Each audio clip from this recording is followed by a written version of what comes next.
Mula sa isang malungkot na trahedya, isang bayanihan ang umusbong upang magbigay ng pag-asa at bagong buhay para sa sanggol na nakaligtas matapos pumanaw ang kanyang ina habang nanganganak ng mag-isa sa isang boarding house sa Barangay Bulwa noong Abril 27. Bilang tugon sa agarang pangangailangan ng sanggol, nagsagawa ang Cagayan de Oro City Police Office sa ilalim ng pamumuno ni Police Colonel Dexter J. Pahe, City Director, ng Breast Milk Donation Drive na pinamagatang Gatas Mo, Kinabuhi Ko.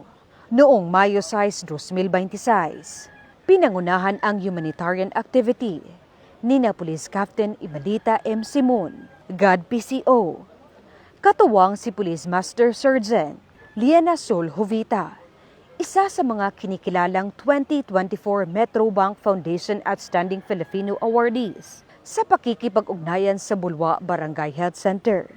Nagkaisa ang mga personnel ng Kukpo at mga lactating mothers mula sa Barangay Bulwa upang voluntaryong magbahagi ng breast milk. Ang simpleng donasyong ito ay nagbahagi ng simbolo at malasakit, pagkakaisa at pagmamahal ng komunidad para sa isang sanggol na maagang naulila. Formal na itinurn over ang mga nakolektang breast milk sa J.R. Borja General Hospital, kung saan kasalukuyang inaalagaan sa tulong ng kanyang foster parent at ng City Social Welfare and Development Office. Sa pamamagitan ng Gatas Mo Kinabuhi Ko, muling pinatunayan ng kapulisan na bukod sa pagpapanatili ng kapayapaan at kaayusan, mahalaga rin sa hanay ng PNP ang pagbibigay ng pag-asa, pagkalinga at tunay na malasakit sa mamamayan.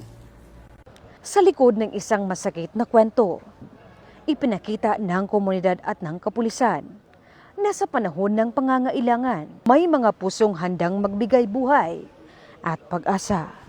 Mula dito sa inyong higalang pulis, Regional Office 10 Public Information Office, ako ang inyong PNN correspondent, Patrol Woman Jane Rose Bohol, alagad ng batas, tagataguyod ng Balitang Pulis.